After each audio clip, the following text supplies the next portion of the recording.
তাহলে কি বুঝলেন? কারামত দেখাটা শর্ত নয়, ইসলাম মোতাবিক চলাফেরা করতে হবে, হাদিস কোরআন মোতাবিক চলাফেরা করতে হবে। হাদিসের বিপক্ষে যে পীর যাবে তাদেরকে আমরা মানি না, পীর আমরা মানি। আজকে ভারতবর্ষের বুকে ইসলাম ছড়িয়েছে, আল্লাহর ওলির মাধ্যমে ছড়িয়েছে। আজকে ভারতবর্ষের মধ্যে বিভিন্ন অলি গলিতে, অলিচে কানাচে, রাজ্যে রাজ্যে আজকে ইসলাম ছড়িয়েছে, তো আল্লাহর ওলিদের মাধ্যমে ছড়িয়েছে। আজকে ওলিদের যারা বিরোধিতা করতে চায় তারা জানে না, ইতিহাস পড়ে না। আজকে খাজা মাইনুদ্দিন চিশতি রহমাতুল্লাহ আলাই আজকে ভারতবর্ষের সরজমিনে আজমির শরীফে আসার পরে তিনি এক নয় দুই নয় আপনার 90 লাখ মানুষকে কালেমা পড়ে মুসলমান করেছিলেন। বলুন সুবহানাল্লাহ, সুবহানাল্লাহ। ব্রাদার ইসলাম যে সামানে কেরাম, আজকে কিছু মানুষ মনে করে আল্লাহর ওলি হওয়া হয়তো মুখের কথা, আল্লাহর ওলি হওয়া হয়তো আপনার যেমন তেমন আপনার কোনো ব্যাপারই নয়। এই রকম নাই মুসলমান।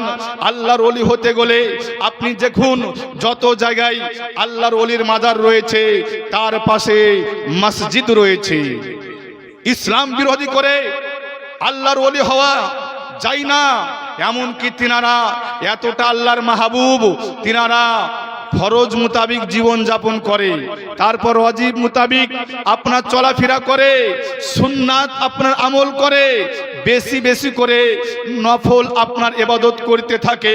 তখন আল্লাহ তার পিয়ারা হয়ে যায়, আল্লাহর মাহবুব হয়ে যায়।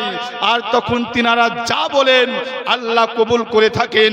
বলা হয়েছে কিতাবের মধ্যে, আমরা তাকে আল্লাহর ওলি বলি না যিনি আকাশে উড়ে যায়, তাকেও আল্লাহর ওলি বলি না যিনি জমিনের উপরে চলে যায়, পানির উপরে দৌড়ে, হাওয়ার উপরে উড়ে, তাকেও আমরা ওলি বলি না। ওলি হবে কারা? যিনি হলেন সুন্নাত মোতাবিক চলবেন, শরীয়ত মোতাবিক চলবেন। ওলি হতে গেলে 4টি শর্ত আপনাকে আপনার মধ্যে থাকতে হবে, তবেই প্রকৃতপক্ষে আপনি আল্লাহর ওলি হতে পারবেন। সে 4টি শর্ত কি? বলা হয়েছে সুন্নি সহিহুল আকীদা হতে হবে, অর্থাৎ সুন্নি ছাড়া অন্যর মধ্যে আল্লাহর ওলিগণ হন না। দ্বিতীয় হতে হবে আপনাকে কি? আলিমে দ্বীন হতে হবে। এতটা আপনার মধ্যে জ্ঞান থাকতে হবে যেন আপনার প্রয়োজন মোতাবিক কোরআন হাদিস থেকে আপনি জ্ঞান বের করে চলাফেরা করতে পারেন। এতটা যদি জ্ঞান না থাকে, কোনটা হারাম কোনটা হালাল আপনি পার্থক্য করতে পারবেন না, আপনি হারাম থেকে বাঁচতে পারবেন না, হালাল কোনটি সেটা আপনি আমল করতে পারবেন না। এই জন্য এতটা জ্ঞান রাখতে হবে যেন কোরআন হাদিস থেকে নিজের প্রয়োজন মোতাবেক জ্ঞান আপনার বের করতে পারে। ফাসিকে মুলিন হলে হবে না, অর্থাৎ গুনাহগার ব্যক্তি এ আল্লাহর ওলি হতে পারে না, আল্লাহর পীর হতে পারে না। ফাসিকে মুলিন এ হলে আল্লাহর ওলি হতে পারে না।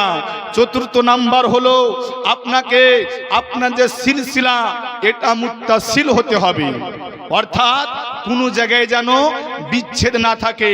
আপনার ইনার সিলসিলা এই করতে করতে আমার প্রিয় নবী দাকায়ে মাওলা নবী মুহাম্মদুর রাসূলুল্লাহ সাল্লাল্লাহু তাআলা আলাইহি ওয়াসাল্লাম পর্যন্ত পৌঁছাতে হবে, তবে আপনার তিনাকে আল্লাহর ওলি বলে আপনার গণ্য করা হবে। এই 4টি যার মধ্যে গুণ পাওয়া যাবে।